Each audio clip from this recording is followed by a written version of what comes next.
El elefante en la sala, un podcast de Racismo MX.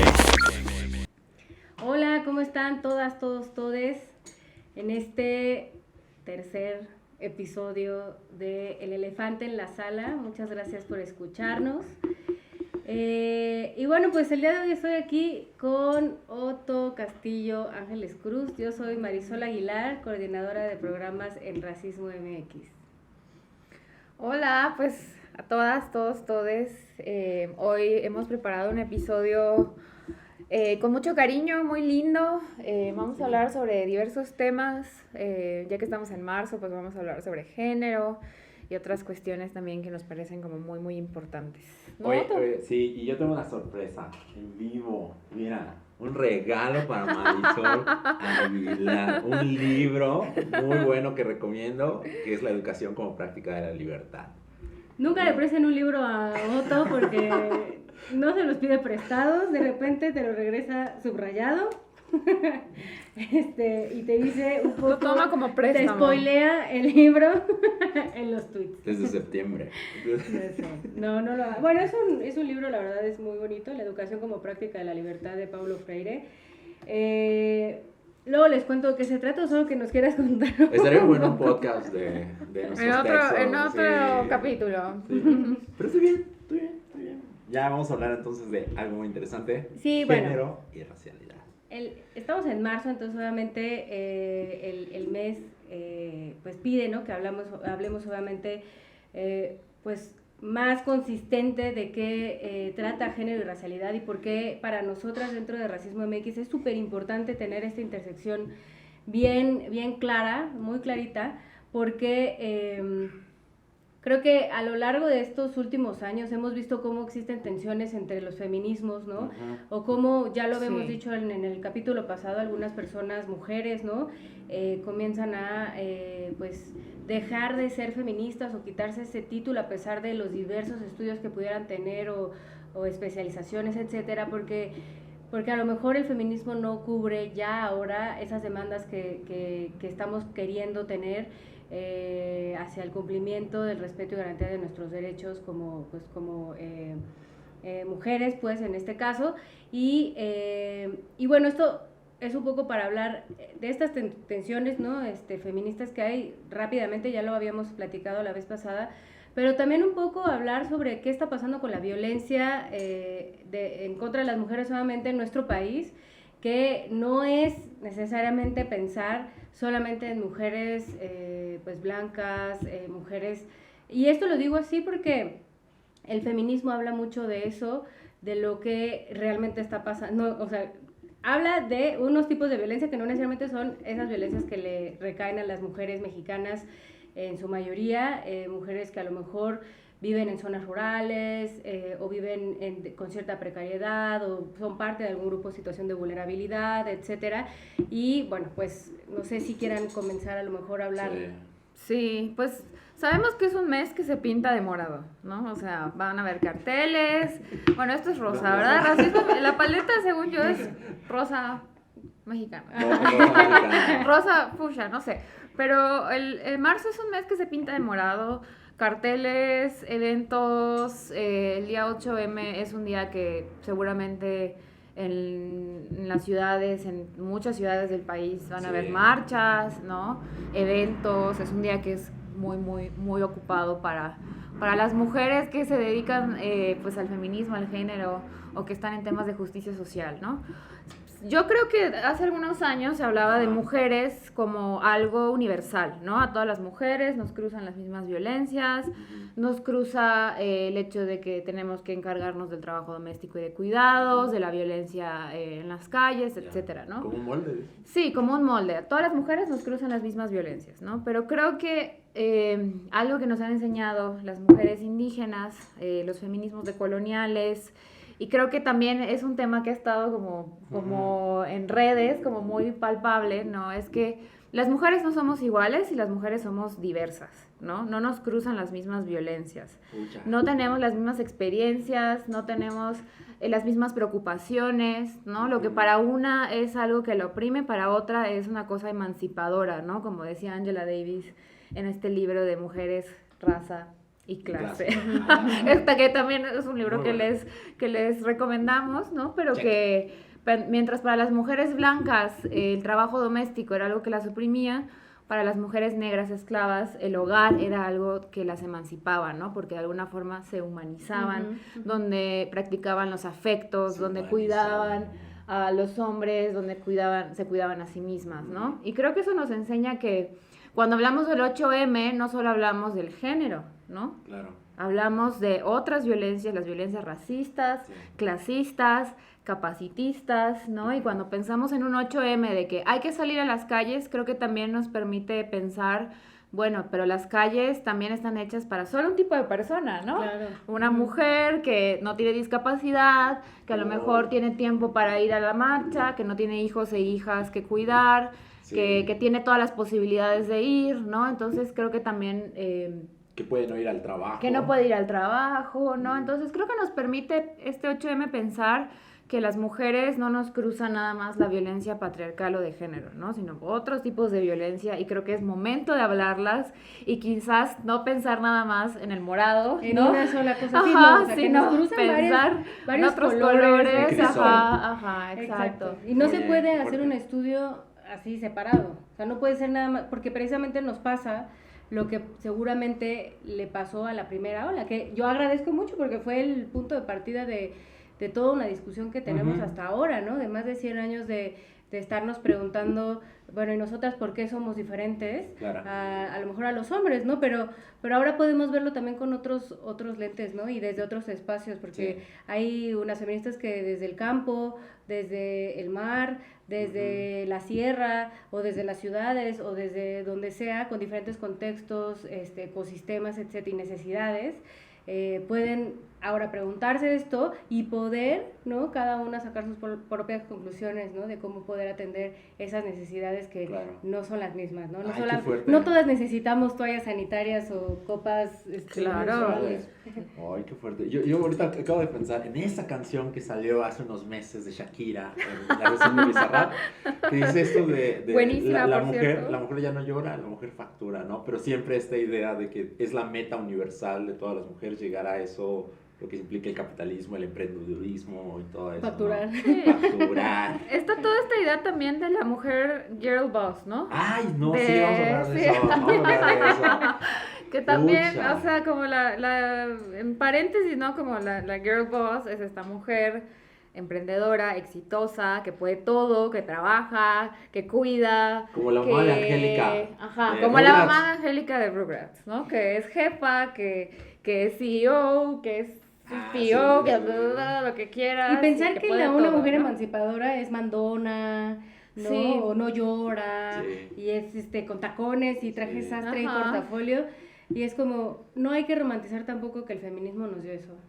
No, Porque claro. ni siquiera es real, Ajá. ¿no? Pocas tendrán la posibilidad de realmente ser ese modelo de girls Claro. boss. Pero también hay otras que aunque lo tengan, esa posibilidad, Claro. a lo mejor quieren seguir, no Sí. sé, cuidando a sus hijos. ¿Cómo lo que sea. decía Y- la Sojourner Truth? ¿Acaso no soy una mujer? Claro, Yo no y soy creo una que también la mujer girl boss, como hemos hablado, es un feminismo blanco, ¿no? Porque es desde una perspectiva del éxito capitalista, europeo y así, pero también es una exigencia de masculinización de cómo se ejerce el poder y cómo se trabaja. ¡Alá! qué Y eso fuerte! no, ¿no? eso no cuestiona precisamente que nos estamos emancipando del patriarcado.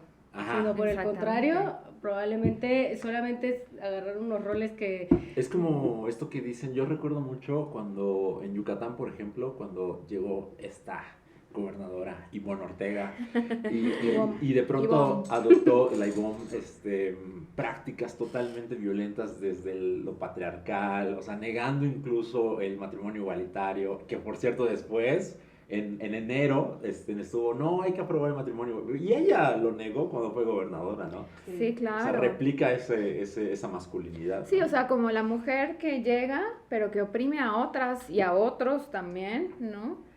La mujer que llega ahí, pero que también oprime a hombres racializados, que oprime a otras disidencias o a otros grupos en situación histórica de vulnerabilidad y de discriminación, ¿no? Entonces, es una invitación para pensar un 8M distinto, ¿no? Claro. Pensemos en un 8M más relajado, ¿no? Más, más comprensivo, incluso para ti, si eres a lo mejor esta chica girl boss que a lo mejor estás muy orgullosa de serlo y está muy bien, felicidades, pero también piensa un poco en, no sé si se han cuestionado pues esta presión que hay de tener que serlo. Relájense, no tienes que serlo, ¿no? Y tampoco todos lados, no serlo no significa sométete a los hombres. No hay que ser tan fatalistas de si no es negro es blanco. No.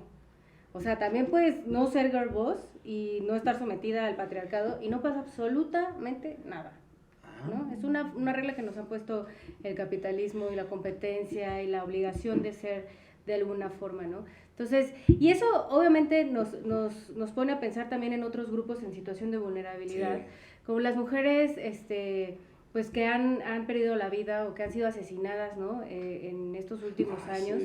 Y que para nosotros también nos surgen preguntas como ¿quiénes son esas mujeres? Y sobre todo porque creo que cuando nosotras y nosotros sepamos quiénes son esas mujeres, creo que va a haber estrategias mucho más específicas y más puntuales para saber qué hacer, ¿no? ¿Qué hacer obvio, ¿no? En un principio para que no les pase pues esta situación lamentable, pero también para, bueno, y evitar, ¿no? Que mueran o que haya personas, hombres en este caso, que pudieran estar violentando a las mujeres por ciertas situaciones y atender esa problemática, porque no hay que olvidarnos que también es parte de la sociedad, ¿no? Los hombres que a lo mejor pudieran estar violentando, pero por otro lado, también para que cuando pase podamos tener un acceso a la justicia igualitario, podamos entrar a investigar o pedir que investiguen y que no haya diversos obstáculos como los que hay ahora y que esto nos da resultados como 99% de impunidad y 1% de algunas carpetas de investigación que si bien no tienen sentencia, pero pues están en curso y tienen muchos años, etcétera, ¿no? Como todos estos obstáculos. Y es importante también porque para nosotras que hemos hecho algunos tipos de investigación en donde preguntamos a las autoridades, ¿no? La racialidad o las características étnico-raciales de las personas desaparecidas, mujeres desaparecidas o feminicidios, ¿no? De mujeres que fueron asesinadas. Y faltan esos datos, ¿no? Para algunas autoridades ha sido como hay que un poco de sentido común, pues obviamente todas son mujeres racializadas, pero no va por ahí el que no, para nosotros no sea fácil pensar que sí, obviamente la mayoría de las mujeres por desaparecidas o feminicidios, pues sean mujeres racializadas. El punto es que sí se tiene que sacar este tipo de datos incluso para conocer de dónde, ¿no? O sea, sí son racializadas, pero yo no sé si en esas desapariciones o feminicidios hay más mujeres afrodescendientes, ¿no? De las que se pueden morir por otras causas o mujeres indígenas que a lo mejor se mueren por no sé, algún desastre natural, etcétera. Entonces, por ahí va el que necesitemos datos, ¿no? No es sentido común decir, bueno, si en México son el 80% de las personas racializadas, obvio, ¿no? Pues todo va a ser la mayoría de personas. ¿Sabes a mí qué me preocupa? No sé ustedes, pero ahorita estaba checando, es como una Lucila, una compañera de Brasil, una vez nos comentó y nos mostró un video de una niña afro brasileña que estaba en la calle sola. Y nadie por como 10 minutos se acercó a decirle, necesitas ayuda, porque era una niña como de 5 años sola. Y luego era un experimento social, pusieron a una niña caucásica y no pasaron ni un minuto para que la policía y mucha gente le dijo, ¿estás bien? ¿Te vamos a ayudar? Y yo ahorita pensé en este caso de Frida Alondra, que pasó en 2022, que fue víctima de desaparición y luego de feminicidio, no se encontró su cuerpo. Y fue más o menos en la época igual que sucedió lo de Devani. Y lo de Devani fue espantoso. Yo recuerdo que movió muchas cosas en toda la República. Me acuerdo que mi suegro le dijo a mi pareja, oye, no, ten cuidado ahora que salgas y todo. Y dije, llegó desde el norte del país hasta este pueblo de Yucatán. Dije, es fuerte. Pero nadie estaba hablando tampoco de Frida, que era una mujer afro-oaxaqueña, ¿no? De 14 años. Ningún medio sacó más allá de la nota roja y ahí quedó, ¿no? ¿Cómo se ve eso? Sí, justo creo que hace algunos meses, el año pasado, el año pasado salió este reportaje de Al Jazeera que hablaba sobre las posibilidades de que tu caso tenga la atención mediática cuando desapareces, ¿no? Y creo que fue un reportaje que se hizo un estudio en Estados Unidos. Ajá. Y señalaba que una persona afroamericana o negra tiene menos posibilidades de obtener esta atención mediática cuando desapareces, ¿no? Y creo que eso sería relevante e importante, como dice Marisol, de alguna forma compararlo, ¿no? Uh-huh. En los casos de desapariciones y feminicidios que suceden en México, claro, ¿no? Y de mujeres racializadas. Cuando sucedió lo de Devani y cuando sucedió lo de María Fernanda también, claro, en Monterrey, se obtuvo como mucha atención mediática, hubo mucho movimiento desde las colectivas feministas. Creo que también lo podemos contraponer en Yucatán, ¿no? Cuando sucede algún feminicidio y quienes obtienen mucha atención mediática son quienes tienen más recursos, tanto financieros como capital cultural, capital digital, ¿no? Que tiene acceso a las colectivas. Y quienes no tienen ese acceso, quienes no tienen ese capital, que también está cruzado también por la clase, por los recursos económicos, no tiene esas posibilidades de que el caso aparezca en medios de comunicación, en periódicos o en redes sociales, ¿no? Entonces, creo que hay que también, quizás si alguien nos escucha, yo siempre pensando en la gente, en un personaje, en un personaje, es decir, lo voy a decir, estas locas, ¿no? Pero sí, quizás si alguien dirá, bueno, es que ¿por qué decir que alguien o que el feminicidio no afecta más a unas que a otras y afecta a todas las mujeres por igual? Claro. Si porque de algo doloroso dices que para alguien no es tan doloroso, ¿no? Sí, y creo que hay que decir que no estamos queriendo decir eso. No es olimpiada de dolor. No es la olimpiada del dolor ni la opresión, por supuesto que no. Pero sí creo que hay que hacer como este zoom in cuando, por supuesto, la víctima está en una situación de desigualdad estructural, cuando la familia está en una situación de desigualdad estructural y cuando tiene menos capital y menos acceso de acceder a la justicia, ¿no? Y de acceder también a las organizaciones de la sociedad civil, ¿no? Como el caso de Frida Alondra, ¿no? Sí, 14 años, sí. Ese es un tema, creo que tenemos que darle un poco de seguimiento como para poder, pues, exigirle, ¿no? A las autoridades, ¿no? Que haga este mismo ejercicio para que todas y todos los que, digo, en este caso voy a decir todos porque las desapariciones, ¿no? Le atañen a todas las personas, ¿no? Pues nos puede pasar a cualquier persona, pero también con los feminicidios, ¿no? O sea, darle esta publicidad necesaria y un poco más igual, y así lo pongo, para que se puedan hacer las investigaciones y la búsqueda de los responsables, ¿no? De manera, pues, un poco más igualitaria para que se haga realidad esto de la obtención de justicia, ¿no? Sí. Entonces, pues vamos a una pequeña pausa y regresamos al segundo bloque. Pero faltó a quien corresponda. Eso lo va a decir ya ella, porque ella cree que hay alguien que está viendo por ahí. Para el podcast escucha blanco, facho, o blanca y facha. Con voluntad política. Con voluntad política, quiero decir, estas que, para esa persona. Yo hago.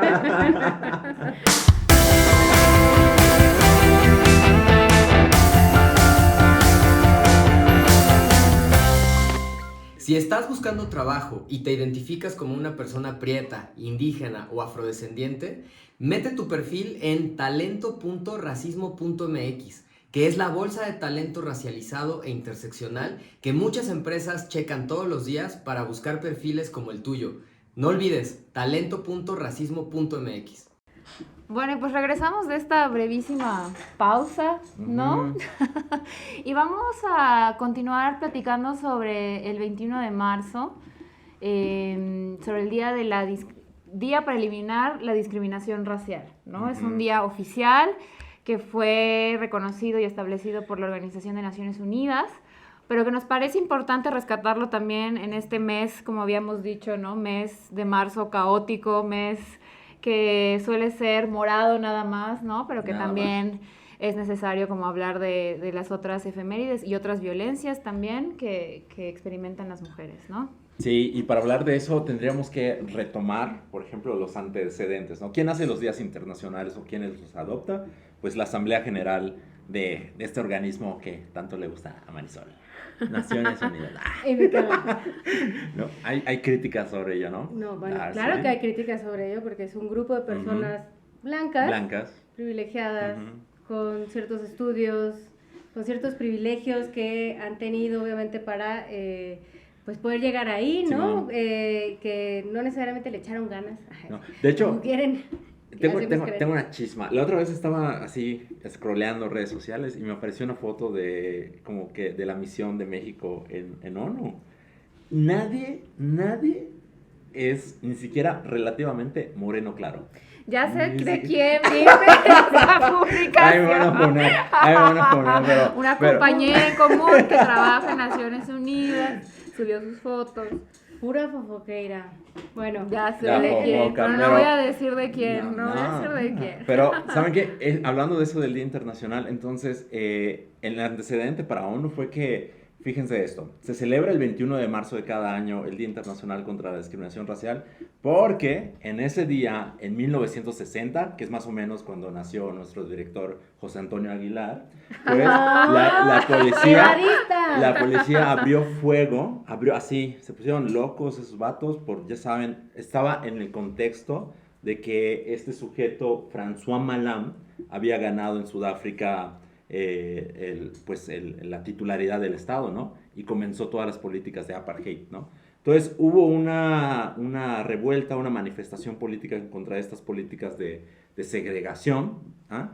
En Sharpeville, allá en Sudáfrica, ¿no? ¿Y qué pasó? Que los policías, se les explotó la tacha del racismo y abrieron fuego y se le conoce desde ese día, ¿no?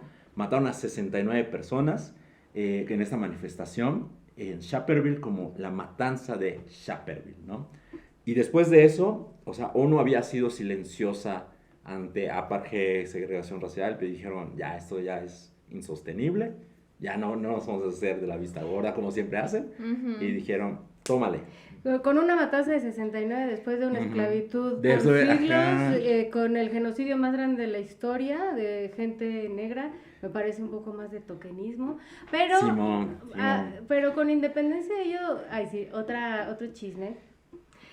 ONU sacó un informe Ajá. interno porque no lo publicaron. Yo pues también por ahí Yo lo redacté. las fuentes que hay. Las Sé conoces, que ¿verdad? dentro hay por lo menos un 30% de discriminación, ¿no? De porcentaje de discriminación, y yo creo que es más porque los procedimientos internos obviamente de denuncia pues no existen, Ah, no están exacto. tan bien establecidos, pero bueno, eso nos puede decir también que estos temas o estas temáticas como tal, a pesar de que pues lo que pasó en Alemania, ¿no? Y por lo que se construye en Naciones Unidas Ajá. es un tema de racismo, no necesariamente el tema del racismo para las personas negras o que tienen Exacto. características étnico-raciales muy específicas, fenotípicas, etcétera, pues es lo importante, ¿no? Claro. O sea, sigue habiendo como este tema donde el surgimiento de la temática y la discusión, Es etcétera, es holocausto, entre ¿no? personas blancas. Ajá. Ujú. Entonces, bueno, porque obviamente la esclavitud, etcétera, bueno, ya saben, ¿no? Son muchos siglos antes de lo que pasó en la Segunda Guerra Mundial. Y una recomendación hablando de esto, chéquense el libro de cartas desde la prisión de Nelson Mandela. Es cuando las escriben en Ed Iceland. Está increíblemente bueno, así. No, manches, sí sufrió ese vato, pobrecito. No, mames, todo lo que Pues vivió. sí. Oigan, pero entonces hay que recordar igual que en él, nada más 75, México dijo, no, pues somos aquí antirracistas, no sé qué significa eso, y firmaron nada más y nada menos que el CERT, ¿no? ¿Qué es el CERT? La Convención para Eliminar la Discriminación Ujú. Racial De ONU. de ONU. Bueno, es en el 75. 75, ¿y pasó cuánto? No, y en el 75 también fue la primera conferencia mundial para platicar sobre los derechos de las mujeres a nivel global. Ah, Simón. Y fue aquí en México. O sea, Yo tengo una ustedes chisma de dicen eso. México como que en los 70 andaba con todo, Sí. firmando todos los tratados internacionales y conferencias Y bueno, estamos en 2023 y hay muchas lagunas todavía y muchas cosas que nos quedan a deber. Tengo una chisma de eso, de la Conferencia Mundial sobre la Mujer. ¿Qué? Porque estaban Cuéntanos. buscando ONU quién iba a auspiciar la primera conferencia. Y México dijo, no, pues yo quiero salir en la foto y todo. Y reformaron el artículo 4 de la Constitución para cambiar de todos los mexicanos son iguales a los hombres y las mujeres son iguales ante la ley, ¿no? No, solo por eso querían su foto, mira, y... Claro, porque si no hubieran también puesto el del principio de no discriminación y ese se Ajá. incluyó en nuestra Constitución hasta el 2000. Simón. Creo que también lo relevante, bueno, no relevante, pero sí creo que una de las cosas importantes es que a partir de todo este boom internacional de fechas internacionales, o sea, de efemérides, de instrumentos internacionales, de la declaración, un paréntesis, se preguntarán por qué estamos volteando todo es saber como del otro lado, ahí tenemos nuestro pizarrón con nuestras fechas. Pero, ¿por qué es importante, ¿no? Las declaraciones, las efemérides, las convenciones, ¿no? Y creemos que es importante porque digamos que hay como un reconocimiento simbólico, ¿no? De la discriminación racial. Sin embargo, creo que hay una cuestión también que hay que rescatar que me parece que no han logrado como de todas estas convenciones, imaginémoslas como esta nube de convenciones, bla, bla, bla, Naciones Unidas, pero no ha logrado de alguna forma como bajar, aterrizar o materializarse en cuestiones políticas y normativas concretas para erradicar la discriminación racial en México, ¿no? Hablábamos de nuestro nuevo informe en el podcast anterior, pero una de las problemáticas de las que rescatábamos, y es importante mencionarlo todas las veces que sea necesario, es que, por ejemplo, el perfilamiento racial no está reconocida en muchas de las normativas en el país. Perfilamiento racial como tal, ¿no? Salvo en la guía, pero que no es vinculante. Sí, pero hablemos de la Ley General para la Discriminación, hablemos de otros tipos de normativas. Las comisiones de derechos humanos no reconocen perfilamiento racial como tal, sino que hablan de violaciones a la seguridad, a la libertad, etcétera.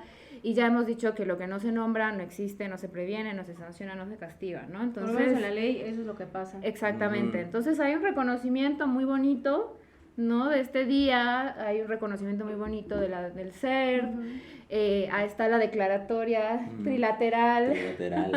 ¿Qué pasó en enero? ¿Qué pasó en enero?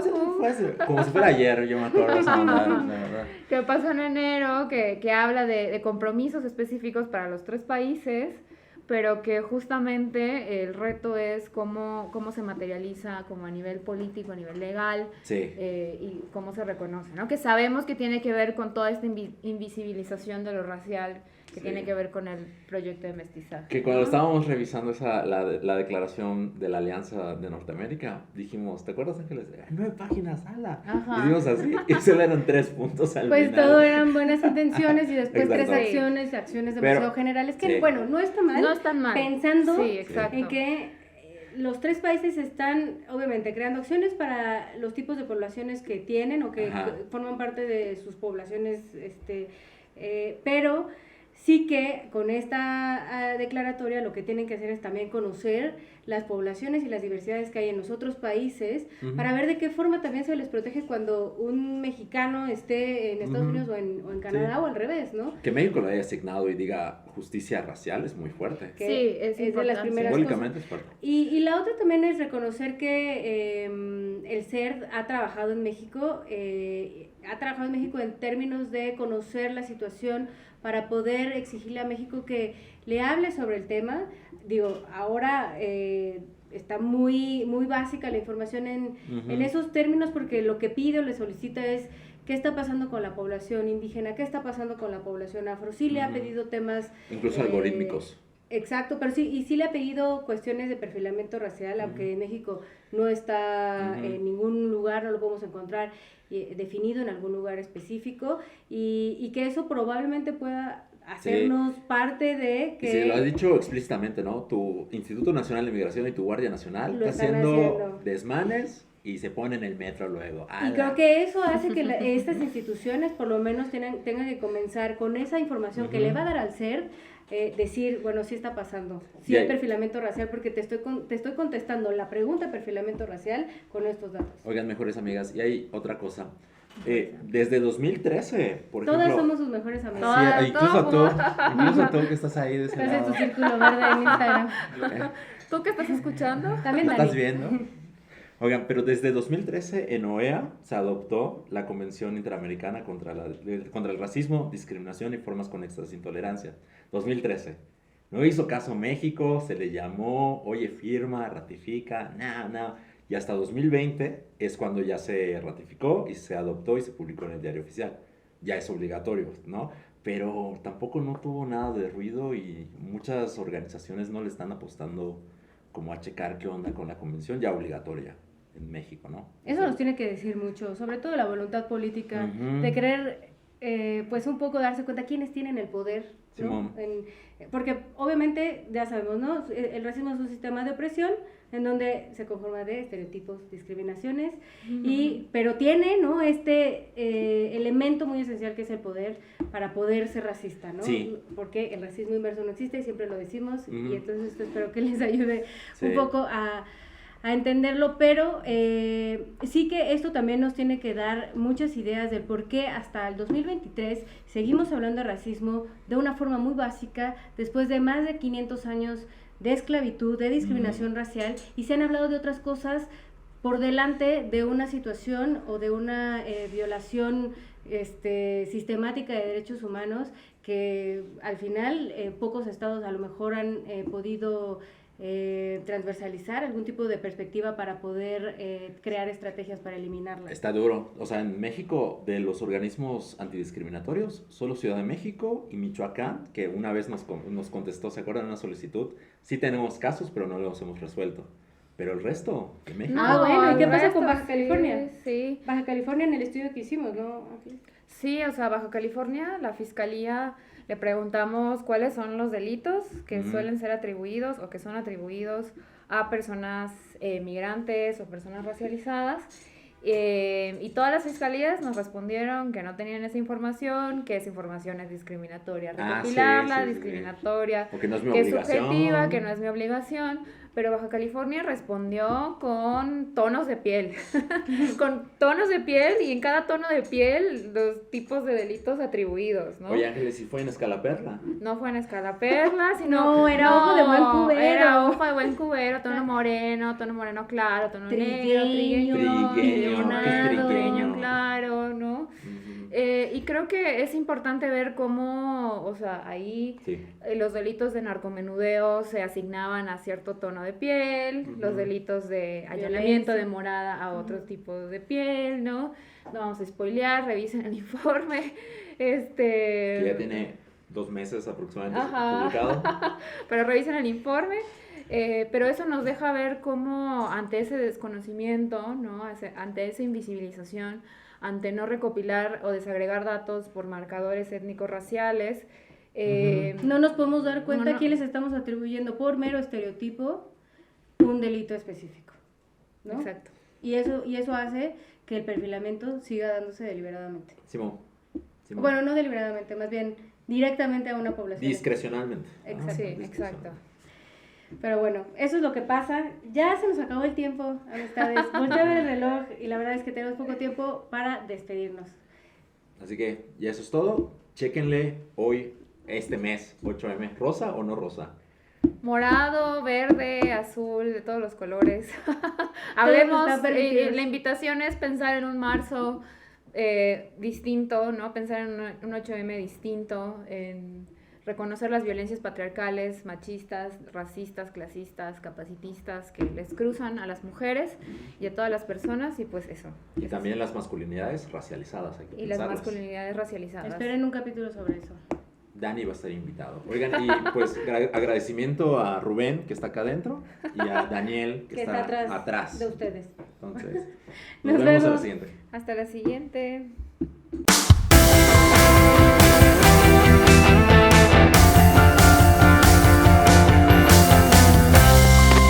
Hasta la próxima.